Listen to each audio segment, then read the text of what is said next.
and the Magic Stone. Part 1. The Stone in the Market. Amy lived in a small village called Greenhill. Greenhill was surrounded by tall mountains and deep forests. The houses were made of wood, and there were small streams running through the village. People in Greenhill were kind and helpful. They knew everyone in the village, and they often gathered in the market to buy food, sell crafts, and talk with each other. One sunny morning, Amy went to the market with her mother. They wanted to buy vegetables, fruits, and a new dress for Amy's birthday. The market was always busy. There were stalls with colorful fruits, vegetables, fresh fish, and handmade crafts. Children played nearby while their parents shopped and chatted. As Amy and her mother walked around, Amy noticed a stall she had never seen before. It was covered in blue cloth and had all kinds of stones and crystals. The person at the stall was an old woman with long white hair. She had bright blue eyes, and her face had many wrinkles, showing she had lived a long life. "Hello, young girl," the old woman said, noticing Amy's interest. "Would you like to see my stones?" Amy nodded and went closer. There were many beautiful stones, but one caught her eye. It was a smooth, round stone that sparkled in different colors. It was the size of Amy's hand and looked very special. "What is this stone?" Amy asked, pointing to it. The old woman smiled. "Ah, that's the magic stone of Greenhill. Legends say that it has special powers. It's said that whoever owns the stone can talk to animals." Amy's eyes grew wide. "Really?" she whispered. The old woman nodded, "Yes, but it hasn't been used for many years. People stopped believing in its magic." Amy felt a strong connection to the stone. "How much is it?" she asked. The old woman looked deep into Amy's eyes. "For you, it's a gift.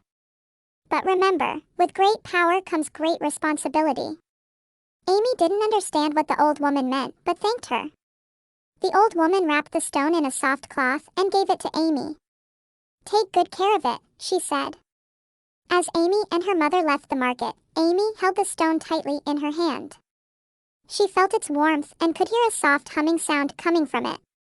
She was eager to find out if the legends about the stone were true. That evening, after dinner, Amy went to her room. She placed the stone on her table and stared at it. "Can you really help me talk to animals?" she whispered. Suddenly, the room filled with a soft, colorful light. The stone began to glow, and a voice echoed, "To unlock the magic, you must believe with all your heart." Amy closed her eyes and wished with all her might. She wanted to talk to the birds, the animals, and even the tiny insects. As the light faded, Amy heard a soft chirping sound. She opened her eyes and saw a small bird perched on her windowsill. "Hello, Amy," the bird chirped. Amy gasped, "You can talk?" The bird nodded, "Thanks to the stone, we can now understand each other." Amy smiled, realizing that she had unlocked the magic of the stone. She was eager to explore this new gift and the adventures it would bring. Little did she know that the stone's power was not just a gift, but also a responsibility, and her journey was only just beginning. Part 2. The Call of the Forest.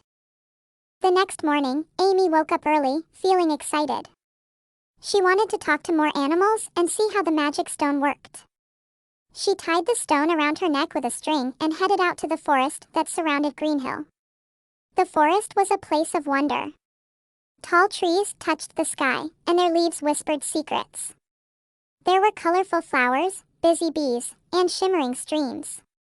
Birds sang melodies, and squirrels played in the trees. As Amy entered the forest, she saw a rabbit hopping around. She crouched down and said, "Hello, Mr. Rabbit." The rabbit stopped and looked at her with big brown eyes. "Hello, Amy," he replied, his nose twitching. "You can understand me?" Amy nodded, "Yes, thanks to this magic stone." She pointed to the stone around her neck. The rabbit looked amazed. "Oh, that's the legendary stone of our forest. We had stories about it, but I never thought I'd see it." Amy smiled. "Do you need any help? Is there something I can do?" The rabbit looked worried. "Actually, yes. There's a big problem in our forest. A group of wild boars has come and is destroying our homes. They eat our food and scare the young ones. We don't know how to stop them. Amy felt sad hearing this. I'll help you, she said determinedly. With the rabbit leading the way, they reached a clearing where many animals had gathered. There were deer, foxes, birds, squirrels, and many others. They all looked worried and scared. When they saw the magic stone, they began to whisper among themselves. The rabbit introduced Amy and explained how she could understand them. A wise old owl spoke, "We have heard of the magic stone, and it's said to have more powers than just talking to animals. Maybe it can help us against the wild boars." Amy thought for a moment. Maybe we can talk to the boars and find out why they are causing trouble. Perhaps we can find a solution together. The animals looked at each other, not sure if that would work. But they were willing to try. Amy, along with a group of animals, went to the part of the forest where the wild boars stayed. As they approached, they saw the boars digging up the ground and eating the plants. Amy took a deep breath and said, "Hello, can we talk?" The biggest boar, with large tusks, looked up. "Who are you?" he grunted. "I'm Amy. I want to know why you are destroying the forest. Can we find a way to live together in peace?" The big boar sighed, "We came here because our home was destroyed by big machines. They cut down the trees and chased us away. We have nowhere to go." Amy felt sad hearing this. "I'm sorry to hear that," she said. "But destroying this forest is not the solution. Let's find a way to help you without harming others." The animals and boars talked for hours. They came up with a plan. The boars would have a part of the forest where they could stay without disturbing others. In return, they promised not to harm the homes of other animals. Amy's magic stone had not only helped her talk to animals, but also brought peace to the forest. As the sun set, the animals cheered and celebrated. They thanked Amy for her help and kindness. Amy felt happy and proud. She had made new friends and learned the importance of understanding and working together. But she knew her journey with the magic stone was not over. There were more adventures waiting for her. Part 3: The Festival of Friendship. Weeks went by, and the forest was more peaceful than ever. The wild boars settled in their part of the forest, and the animals lived in harmony. Amy visited the forest often, speaking with the animals and learning about their lives. She felt a special connection to the forest and its inhabitants. One day, as Amy was chatting with the birds, the wise old owl approached her. "Amy," he began, "the animals want to celebrate the unity and friendship you've brought to the forest. We are thinking of holding a festival of friendship. Amy's eyes sparkled with excitement. "That sounds amazing. How can I help?" The owl replied, "We want you to be our guest of honor. Also, if you could tell the villagers about it, we'd love to have them join the celebration." Amy agreed immediately. Over the next few days, the forest buzzed with activity. Animals collected berries, nuts, and fruits. Birds practiced special songs, and the rabbits decided to put on a playful dance.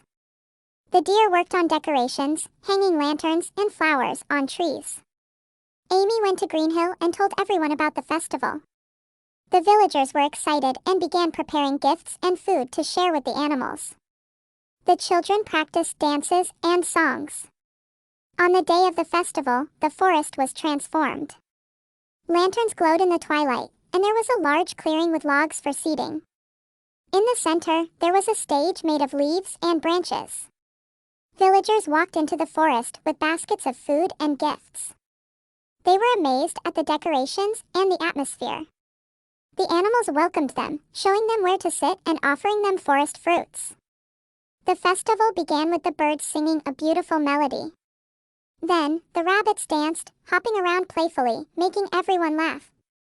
The deer presented a play, telling the story of the forest, the boars, and how Amy brought peace. The highlight was when a group of boars and squirrels teamed up for a unique dance, showing unity and harmony. Everyone clapped and cheered. Amy was then invited to the stage. She felt shy but spoke from her heart, "Thank you for this honor. I've learned that when we understand and listen to each other, problems can be solved. Whether we are animals or humans, we all have feelings, and we all want to live in peace. The wise old owl took the stage next. In honor of this day and the friendship between the forest and Greenhill, we'd like to make the Festival of Friendship an annual event. It will be a reminder of the importance of understanding, love, and unity. Everyone cheered in agreement. As night fell, the forest echoed with laughter, music, and stories. Animals and villagers danced together, shared food, and enjoyed the beautiful night. Amy sat with the magic stone around her neck, looking at the festivities. She felt grateful for the adventures and lessons the stone had brought her. She realized that while the stone had magic, the real magic was in understanding and friendship. As the festival came to an end, the animals and villagers hugged and promised to meet again next year. Amy returned to Greenhill, but her bond with the forest remained strong. Years went by, and the Festival of Friendship became a tradition, bringing together the people of Greenhill and the animals of the forest. And in the heart of it all was Amy's story, a reminder that love, understanding, and friendship are the most powerful magic of all. Thank you for listening. Please like and subscribe for more interesting stories.